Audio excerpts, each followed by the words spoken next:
Hey, welcome back to Mission Accepted. What have you guys been doing? What kind of missions have you been up to? I want to hear about them. You need to send them in or PMS or DMS or gosh knows by the time you hear this, there might be another something with to do with an M, and you need to let us know what you guys are up to. So if this is the first time you've landed on our podcast, well, welcome. You're in for a real treat today. If you don't understand what Mission Accepted is, well, let me tell you, it took a little while to come up with that name because we wanted to define exactly what we wanted to do on this show. And what we want to do on this show is we want to kind of shine the light on what it's like to be an entrepreneur or an ultrapreneur. And if you don't know what that means, you will.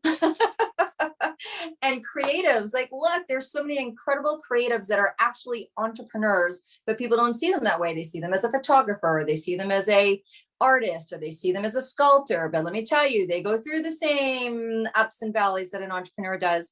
And then self-funding media, like my dear colleagues of podcast hosts and radio hosts and TV network hosts and all the new world of streaming, we can all be on TV now. So look I know that some of you tune in because these stories are friggin' hilarious.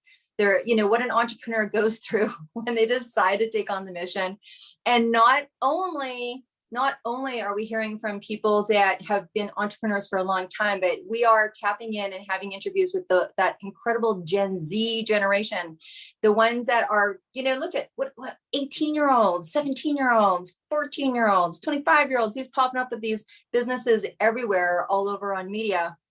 It's a different world, people. So anyways, today I'm very excited because a lot of times I get to interview people for the first time and we become friends. Well, this is the opposite. I have a very good friend of mine, Dale Roth from Roth and Ramberg, and he is one of the most creative people I know. We're so fortunate he's here today because he just landed from New York with yet another entrepreneur story. And here's how you know someone is seasoned in the game when they go to do a shoot in New York and they're like, yeah, I lost my luggage, right? And you're like, and you're talking as if it's an everyday occurrence, because when you're an entrepreneur, you don't know what the day will unfold. You don't know what you need to navigate. You don't know what you need to kind of shake off and continue on. So Dale, welcome to the show. Thank you very much for having me. Absolutely. Absolutely. So look, the last time that we hung out, which wasn't too long ago, was the launch of your book, which I want you to share about. But let's get a little inside a bit to you, who you are, and what made you decide to take on the mission. Like, what's Clicking Pictures all about for you? Well, I think 20-year-old Dale was wondering what he was going to do with his life, and do you want to be a doctor, or a lawyer, or an engineer? And that was the careers in your head anyway, or a fireman or whatever. And it never occurred to me to be an artist or anything creative. A, because I really wasn't, and B, it's like just never thought of it. And so I thought, well, you know what, maybe I'll just be a lawyer. And then I realized it was 6 years of school and really not fun. So I'm like, well, what kind of job is fun? And I'm like, well, taking photos sounds fun.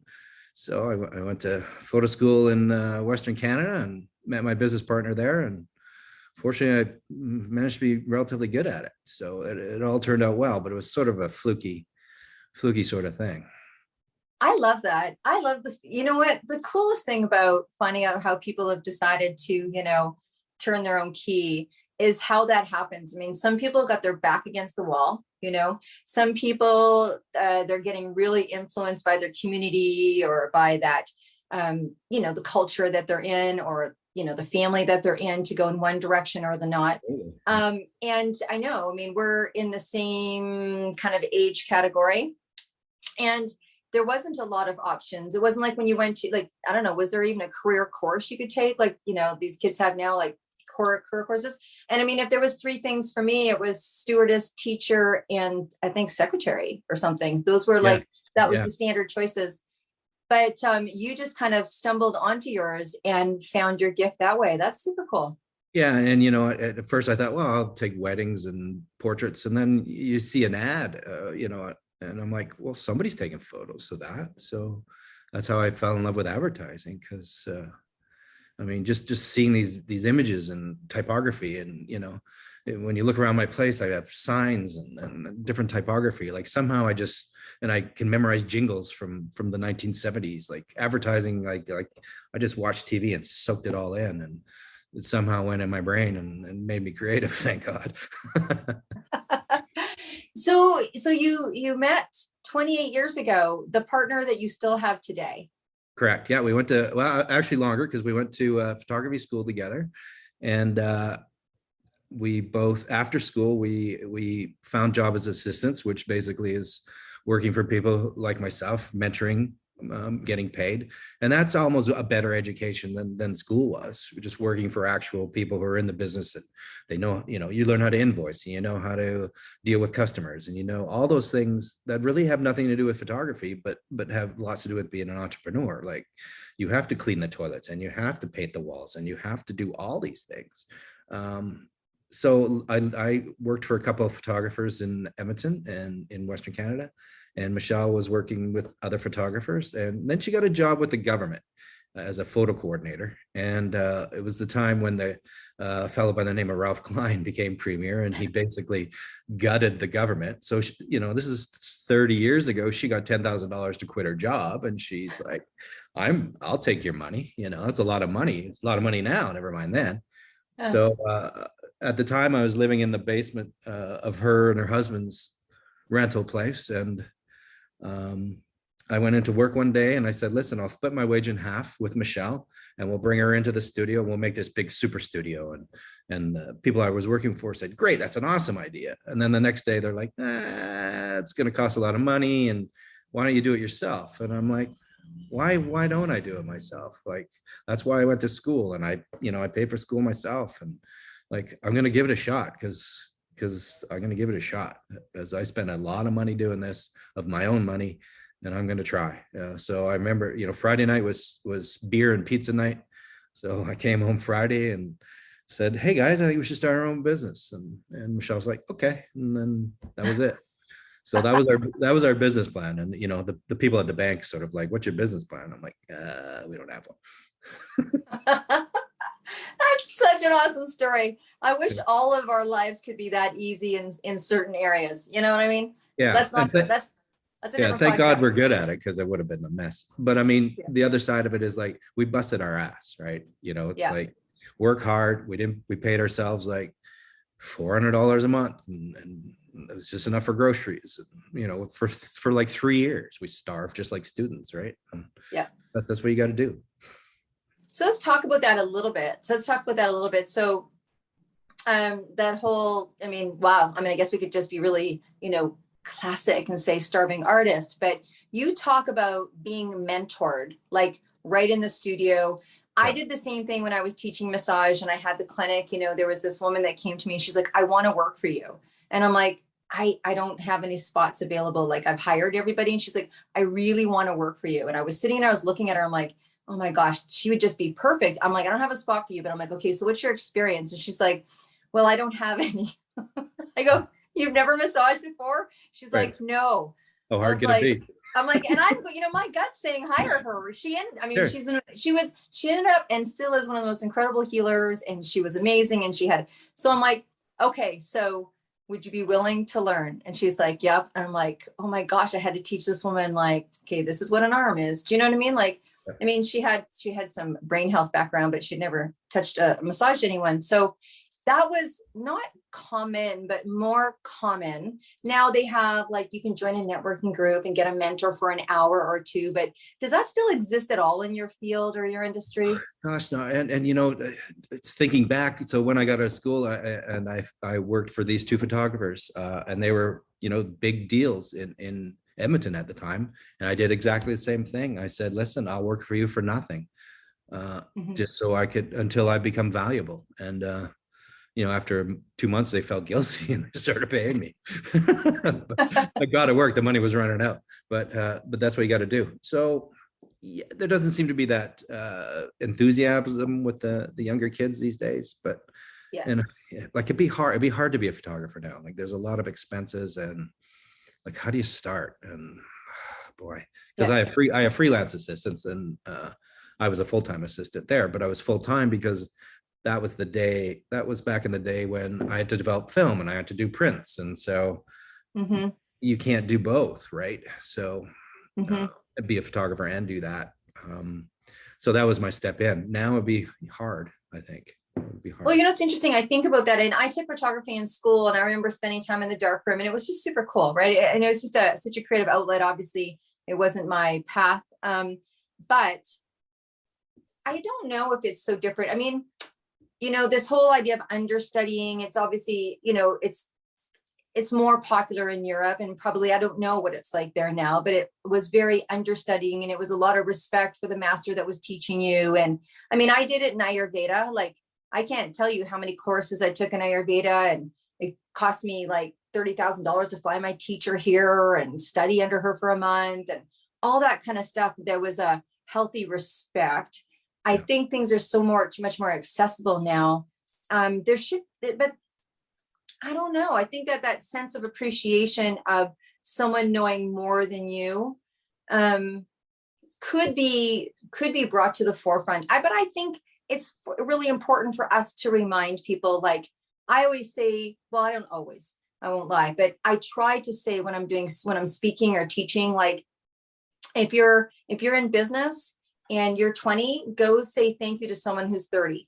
And if you're 30, go say thank you to someone who's 40. If you're 40, go say someone to thank you who's 50 and 60, because they broke ground. Like, we did stuff, you know, I mean, I remember, like, it was a big deal to go buy a chocolate bar. I mean, when you're, because there wasn't schools and there wasn't loans for things like that. And there was no BDC, and there was not a formal women's organization or networking group. When I started, we all met at my place at Sunday at 2, bring your kids if you had them, and everyone threw $2 and that fed everybody. Like, there just wasn't resources. So you had to be resourceful. Mm-hmm. So I don't know. I think we need to, anyway, we're going off on a tangent. Well, I think what you could do, like if you're a photography assistant, you could freelance, and you could work for 5 or 6 different photographers if you're smart. And you know, I work for 2, and I just picked the best parts of what they did and incorporated it into me. So you could work with 6 different photographers.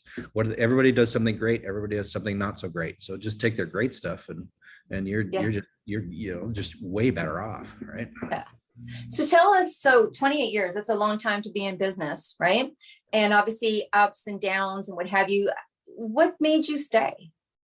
I love it. I just love taking photos, and I love every day's different. So even if, you know, today I was photographing a lawyer, which I've done a lot of corporate photos, and it's a lawyer like every other lawyer, but he's a different lawyer. He's a different guy, and he's got a different story. And it's just, you know, every day is, no day is the same. And that's, you know, that suits my artistic brain.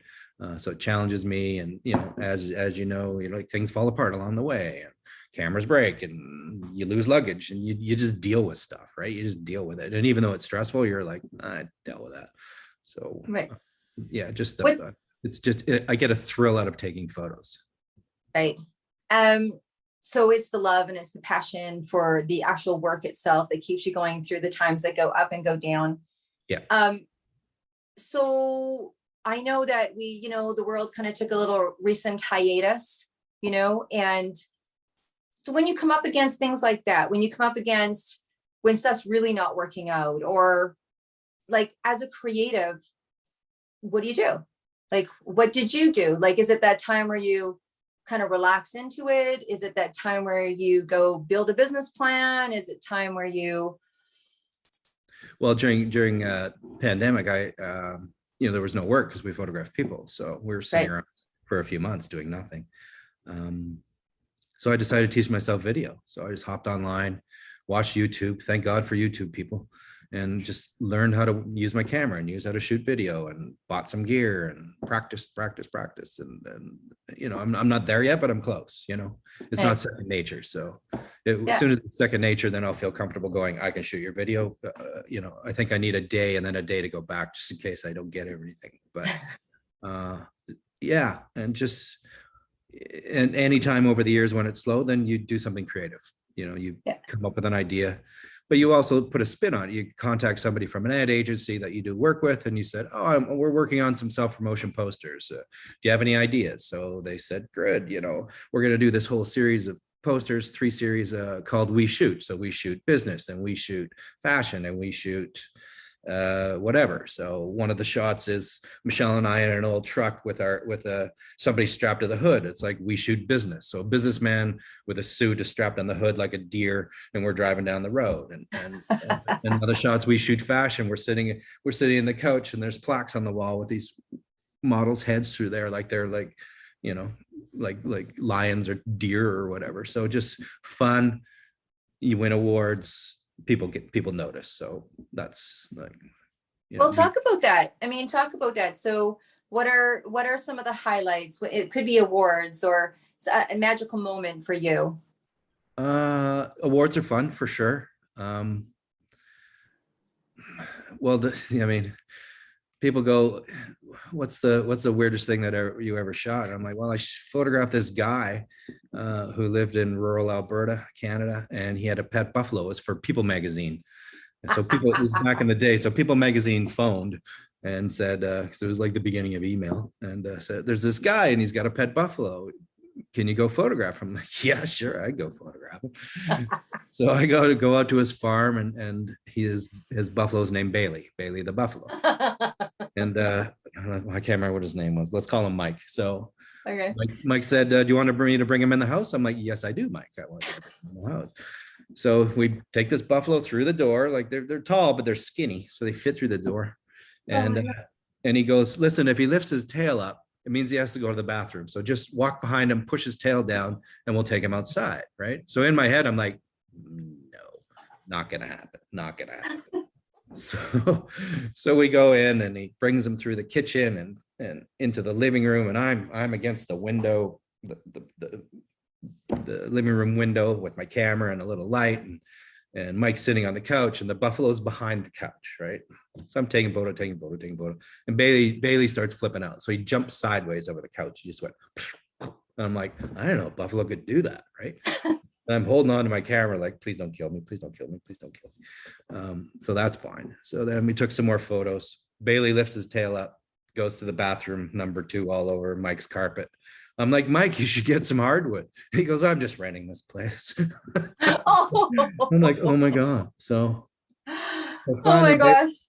Finally, Bailey lays down in the living room, and Mike leans on him, and they both watch TV. And I'm like, you know, I send the photos to People magazine. You're like, you're the buffalo photographer of the world. I'm like, well, so it was funny. And since we've been back a couple times to see him, and I mean, he's got a car, a 72 Oldsmobile that he chainsawed the roof off, and he's got a plastic bin taped on the hood with some grain in it, and he goes driving around town with Bailey, and you know, he thinks he's going to get rich having, like, you know, a pet buffalo, but you know, it's not like a pet grizzly where you can get in the movies. There's a little small need for a pet buffalo. But anyway, that's kind of the funniest thing. I'm like, oh my God. His dream hasn't happened yet.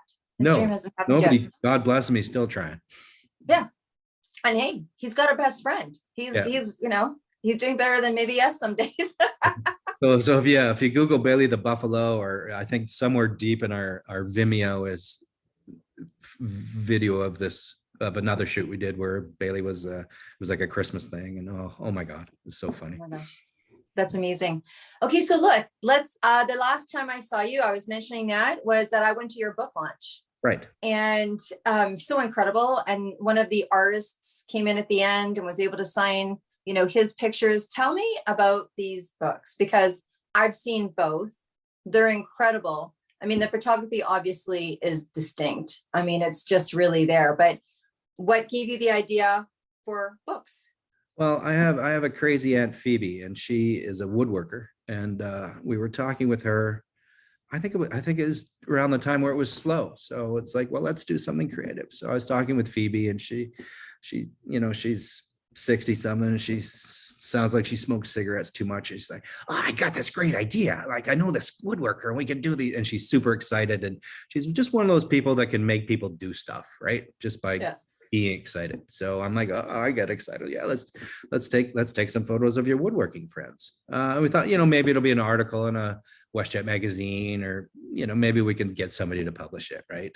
So she contacted her friend Pirio, who's a writer, and we met for lunch. And Piri was like, why don't we do a book? I'm like, well, why don't we?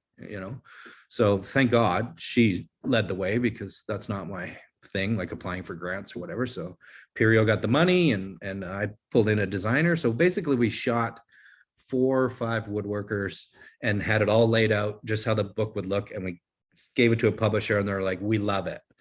Go shoot 15 more people. So that's how it started.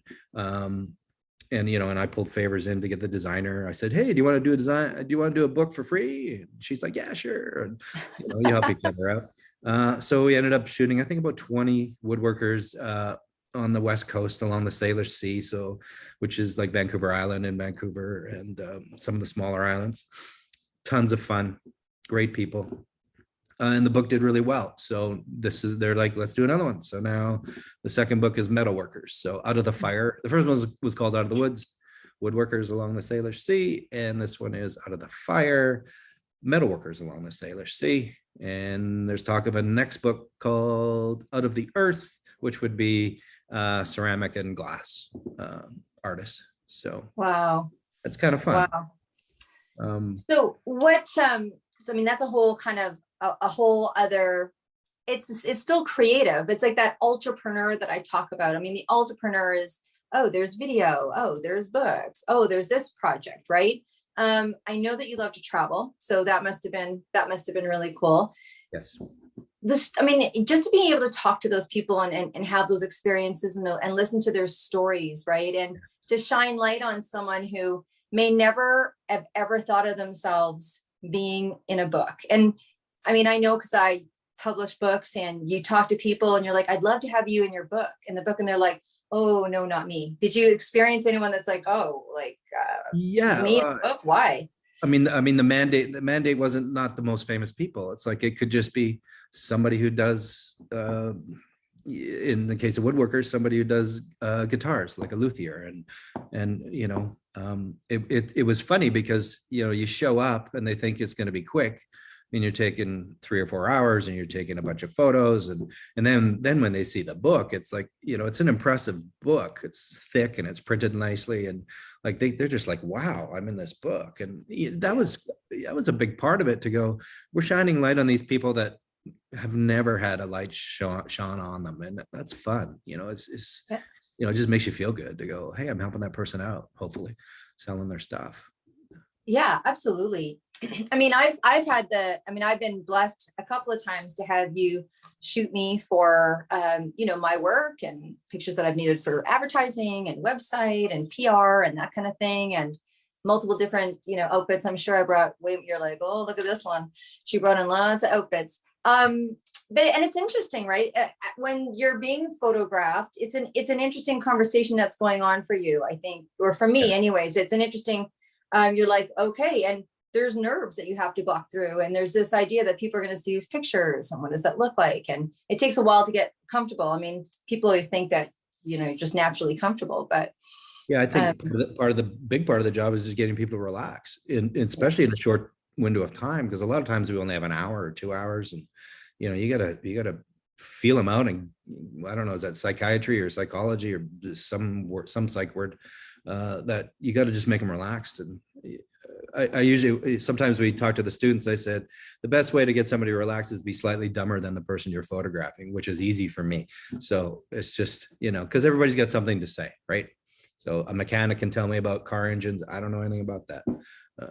A carver can tell me about bowls. I know nothing about that. So everybody knows something. Well, that's absolutely one of the things that I enjoyed the most, is being able to just, you have, and I think that's what makes a good people person, is being able to make people feel really comfortable. Because like you said, it's a short window. Like, it's one thing. I mean, and you can see it. You can see it in the picture when someone is like, smile, and when someone's more relaxed, and you get more of an authentic, and obviously you're masters at that. Both you guys are masters at that. So 28 years, photography, books, and you were just explaining to me something that I needed help defining. So fine art photography. And when you said it, I was like, I think I'm supposed to know what that is, but what's fine art photography? fine art photography is it just as it sounds. So instead of a painting, you would buy a photo. So there are people like Ed Bertinsky in Canada is well known, and he did a series on kind of industrial sites, but just the beauty of them, millions of tires in this beautiful landscape, right? So it's the hook, it's the idea that's interesting, and it's like, that's smart, man, that's smart. And he's selling giant prints for thousands of dollars. And a friend of mine, David Ellingson, I was on a panel with him recently, and he's a fine art photographer, and I'm just sort of keeping an eye on him because he used to do what I do, and now he's strictly doing fine art, and he's doing beautiful sort of what's the word, very earth friendly and climate and ocean and trees and he sticks to his guns where if he's making a print, he's not going to print it on plastic because it's not environmentally friendly. I'm like, good for you. Like, he could make a ton of money by putting it on some acrylic, but he's not doing it. So that's great. He's like, soon as same as NFTs, even though I don't know much about it, he's like, it uses too much energy, and I don't want to be a part of that. So I'm keeping an eye on him, and I think because we've done a book with a writer, we would at least have a shot of doing just a photo book. So my idea is to find a really good astronaut suit, which is $10,000 out of the US, and just take it to places that we go, and like Times Square in New York, or Tofino, or the surfboard, or Mexico, in a village, wherever, it doesn't matter, or in a bowling alley. And I think that'd be really cool, and make giant prints and hopefully sell them. So that would be kind of fun. Yeah. No, that would be very cool. Sorry for interrupting. And I'm like, okay, so if anyone listening happens to have an astronaut, we're in Hollywood North. I know where you live, dude. So we're in Hollywood North, and so there might be an astronaut outfit left over from some shoot, or Notting Hill. In Notting Hill, there's a scene of Julia Roberts. She's in a Okay. She's in an astronaut suit. Someone's got one somewhere that they could donate, and then you could give them, a nice the first print, or maybe the 100th, whatever you want. But and I might end up just buying it myself and going, well, let's just use it for the shoot and then auction it off at the end. Just like who doesn't want an astronaut suit? It's a hell of a Halloween costume, like, you'd have to wear it for 20 years, but still, it'd be, Yeah. Well, you could actually, there you go. You could take a picture of an astronaut in a pumpkin patch. Exactly. Kind of like the sky's the limit. Yeah, sky's the limit. We could be here all day. Literally. Yeah, good point. We could be here all day. So travel. You love to travel. And that's what I think the beautiful thing about when you think about being an entrepreneur, and let's talk a little bit about, the freedoms that come from entrepreneurship. Or a lot of people are doing entrepreneurship side gig, 2 hours a week, 4 hours a week, 1 hour a day. You and I both have the crazy blessing of doing it more. Right?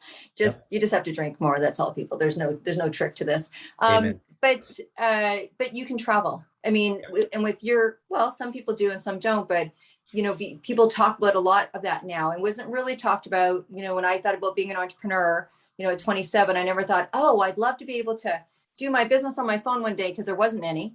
There wasn't, and so you just didn't really think about the extent of the freedoms. But I just know that travel for you is a big deal, and being able to put it together with work. So tell us about that a little bit.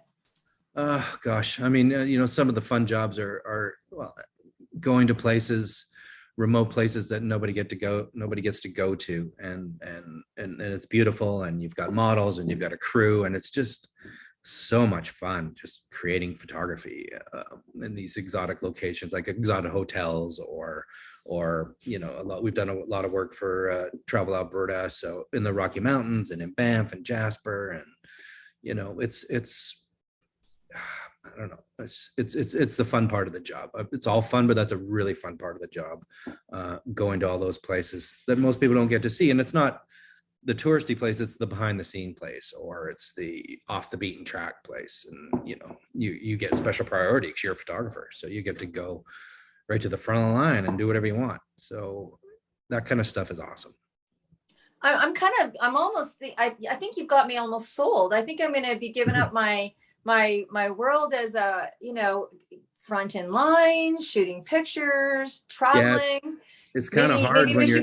we should be contacting Tourism Ireland and tourism. I just Yeah, got the number today for the relationship between Canada and Ireland, the Chamber of Commerce, and maybe we should like go put a grant there, and you can come to Ireland and you can shoot this whole beautiful walk across Ireland, because they've got a tourism, and between Ireland and they should put some money together, don't you think? absolutely. I mean, sometimes you just got to put it in their face and go, hey, what do you think about this idea? Yeah, like it's, Yeah, why not?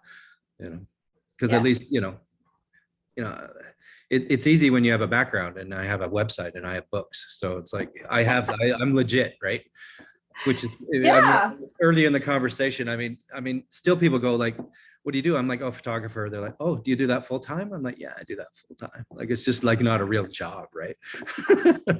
And I'm like, "Well, here's my card," and then they're like, "Oh, Uh, photographer. yeah. Oh." So Yeah, some you should some change. You should just legitimacy there. say, yeah, just from June to September on the weekends. Yeah. Yeah, Um, yeah. wow. So no, really, I mean, the way you're describing it has been pretty incredible. I mean, and here's the thing, you've made it that way, right? I mean, it's that You make optimism of you the make your. entrepreneur. Yeah. I Yeah. remember we were shooting some work for CN Rail, and we were in Chicago, and it was for the annual report. So we had to do photos of a locomotive in different spots in North America: Vancouver, Toronto, New Orleans, Chicago, with the city in the background. So we found this place in Chicago, and the person we were dealing with from CN said, well, they're decommissioning that line, so you can't take that photo there. And it's like, well, that's the best photo. So we went there the next day and sat on a bridge and waited for trains, because there was no cell phone, no nothing. And we got this beautiful shot. They never used it, but the fellow who was designing the annual report came and visited and saw how hard we were working, and we established a relationship with him because of that. It's like, well, Yeah. this is the best shot, so let's get the best shot and see Yeah. what they say. And it's like, yeah, if they use it, great, and if they don't, well, we tried, right? Wow. So just, take off the table what I do, take off the table what you do. Some of that brass tacks, entrepreneurial, what's some advice that you would give someone's looking at being in, not just maybe, because we know at the crux, like you said, you have to learn how to paint walls, you got to learn how to clean toilets, you got to learn how to balance a checkbook. I don't know if sometimes entrepreneurs, they rise and fall and still haven't figured that one out yet. You can Yeah, hire some people too, but I don't know. What's your advice? I think you gotta find something you love, but also good at. Like, I mean, you maybe you can become a photographer, but if you don't have any skill at it, just stop it. Just go to something else. So Mhm. find what you love, because you have a passion for it, and see if it works. But if you don't have people skills, don't be an entrepreneur that involves talking to people. Mhm. So define what you are, understand what you are, and then go from there. And then just work hard. Like, just work hard and be honest. I think, like, if we screwed up a photo ever, we're like, you don't have to pay, that's our fault, we'll redo it again. And like, your name is who you are, right? So Mhm. your reputation is who you are. So honest, hardworking, fun. We try to be fun. Like, it's got to be a pleasant experience. If you can go to a road trip with us, it's a lot of fun. Like, that's the idea, right? That's what we wanted to create. So I guess know what you want to create and create it, but be yourself, like, and know your limitations. I think is the biggest thing, and it's never easy. If it was easy, everybody would do it. Mhm. True, right? True. Those are really good. Those are really good words. And I like that when you do some self-examination, right? Like, just really, and if you still have the passion for it, then what's it going to take for you to get there? Yes. Kind of like what you're doing with video right now, right? Yeah. And I mean, you can work for somebody if you're nice enough, especially if you're a student. Like, it's easy to go, hey, I'm a student, can I come hang out with you? Absolutely. Like, I'll take any student anytime, Mhm. because somebody took me, right? So you give Mhm. back, right? So you find those people and go, who doesn't want somebody to work with them for free? Like, sure. I mean, And if I can pay him, I'd pay him. But Yeah. Oh, you're definitely coming to Ireland now. So, I'll do, well, no, I'll road do, I'll trip. do it for the Oh, I drink. know you'd be fun. I know you'd be fun. You guys would Oh, be like look such a out. blast, right? Yeah. Yeah. There'd be a few Irish whiskeys, I think. There would. There would. I just have a feeling that there would. I'm thinking day 5 or day 6, probably not. I think those, it's going to be, the toughest is going to be in the middle. I think the toughest is going to be in the middle, Yep. day 5, day 6, by day 7, it's like, whose ridiculous idea was this? And the pictures that you would get would probably be a little stoic. Let's be. just say, Might have to point the camera in the other direction. you're just like, okay, do I have to smile again? All right. Look, let's talk about how people can get in touch with you. And honestly, let's talk a little bit about these books and where people can get these books and hang out with you, see what you do, how your services. I mean, it's so interesting because you do so many different things, right? So Yeah. we talked about this fine art, and you obviously travel and work with tourism, and you shoot lawyers for corporate, and you did photo shoots for me for my website and my photography and my PR pieces. And I mean, that's what makes you so great. And the brewery in Alberta. Yeah. So I own 2 shares of a brewery in Alberta, which has done really well. So it's, but it was the same thing. It's people who know what they're doing, good at what they're doing, and they should be successful. So I put my money there because these are people who have figured it out. So that's easy, okay. Easy. I got a weird question to ask you, and I don't know why it's popping into my head.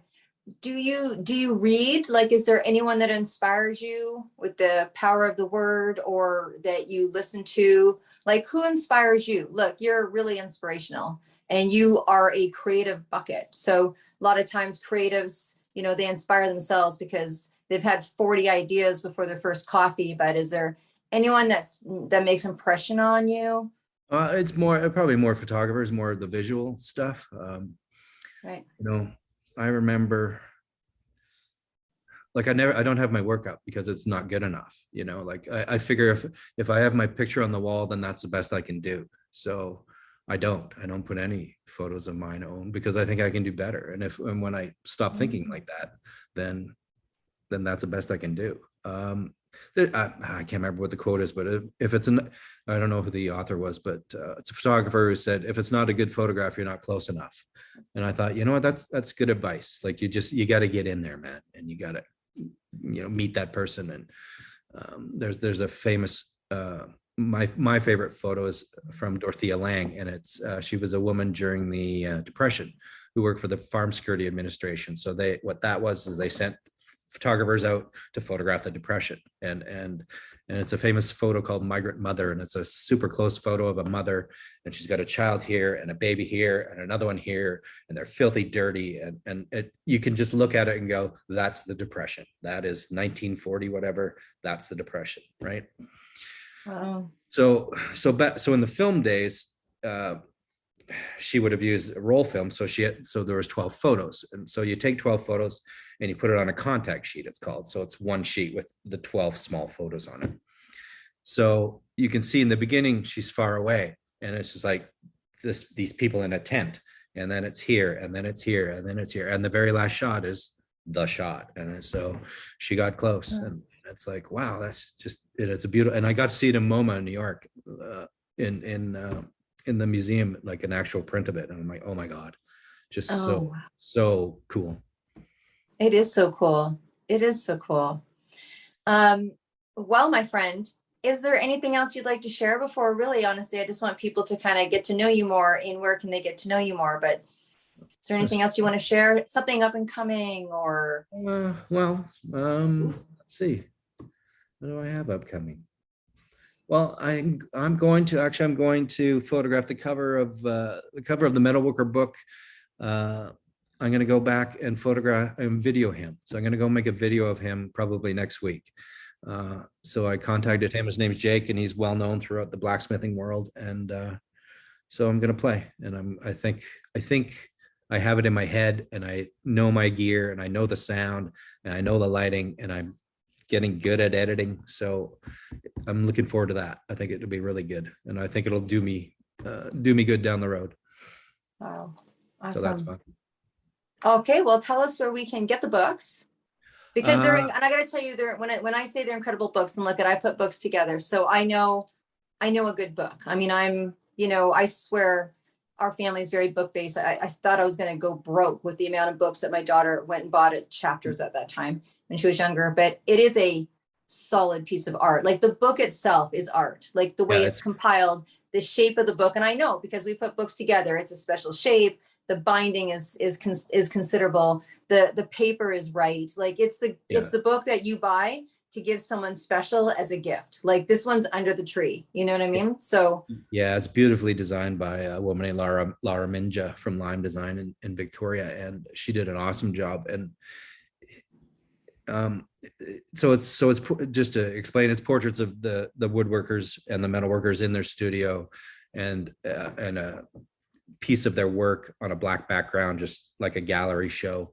And then it's just shots of their shop and their tools and little snippets. So it's just and it's almost like a little magazine articles, and well written. So it's not a big long read. Everybody's got 2 or 3 pages, and it just shows their personality, I think. Gosh, what was the question, Deborah? well, you know what? I thought of another one. The last question I want to ask before we send people where to go get your thing is, you've been in business relationship for 28 years. Yes. That's no easy feat. I remember when I had my first business partnership, and it was like full business partnership, and it kind of went awry. And that's when I went and got the book, Michael Gerber, The E-Myth, that talks about partners and just the rarity of the success. And he uses Ben and Jerry as an example of what they did to be able to make it a success. So how have you and Michelle been able to stay in business for 28 years? Well, I think initially when we started, we were both too scared to do it ourselves, is how it began. And the male-female combo has worked wonderfully because people respond differently to different people. So when we go into a shoot, we talk to the person we're photographing, and somebody might talk to me more or might talk to her more. So whoever they relate to, that person takes the lead, and the other person sort of pulls back and assists and helps out. So it's, and her strength is my weakness and vice versa. Like I'm scatterbrained and helter-skelter and all over the place, and she's meticulous and, organized. And so it works well. It works well. Because I don't know if I'd want to do it myself. I mean, it's just nice to have that person to bounce stuff off. And yeah, it's worked well, So your communication style has worked, and it just sounds like one of those rarities where it's just, it just works. It's just the energy is there, the respect is there, the dance is there, right? Well, we both work hard, and we both have the same goals, right? So I think that's important. It's like, we just want to get great photography, and it's not about the money. It is about the money, but it's not about the money. When it starts being about the money, then it's time to quit. Like if you love it, forget it. So we're still there, That's awesome. I don't know if she wants to do astronaut shoots with me, but we'll see. I have a feeling that she could probably be twisted, especially if you go to Ireland. Yeah. So standing on the cliffs of Moher in an astronaut suit. Killer, I'm telling you, killer shot. Killer shot. Absolutely. I'm trying to see if we can get book-wise, you can get an Amazon, I'm sure, or you can get Roth and Ramberg. We can each ship you a book. It's Heritage House Publishing. If you're in Vancouver, it's on the ferries. It's fine books. So rothandramberg.com. It's going to be in the show notes, but ROTHAND. Yep. RAMBEERG. All right. Okay. .com. And then, of course, the name of the books in case someone wants to go to Amazon. Out of the Fire, Woodworkers Along the Salish Sea, and Out of the let me start over. Out of the Woods, Woodworkers Along the Salish Sea. Out of the Fire, Metalworkers Along the Salish Sea. Okay. And if people want to talk to you about photography, they can go to your website. Absolutely. Send me an email, follow us on Instagram, blah, blah, blah. Blah, blah, blah. Contact me at blah, blah, blah on Sunday between 2 and 4, because I'm that good. There you go. Awesome. Thank you so much. I know that you just landed, and you're such a cool guy, and I am grateful to be your friend. Thanks for coming onto the show. And I'm sure it won't be the last time, and I'm sure I'll be seeing you soon. And with that, people, if you are inspired and you want to come onto the show, well, you know how to reach us. You know how to reach us. If you think that you've got something to share, we'd love to hear it. And you can just contact us. Just go through the podcast and you can reach us and we'll reach back. And so thank you so much, Dale, for being on. And Thank you. guys, Thank you so you are much. the best audience. You know, you're the best audience because you share and you ask questions and you let me know what's going on. So you guys are the best audience ever. With that, we will see you next week. Take care. Bye for now. Thank you. Thank you, Deb. Bye.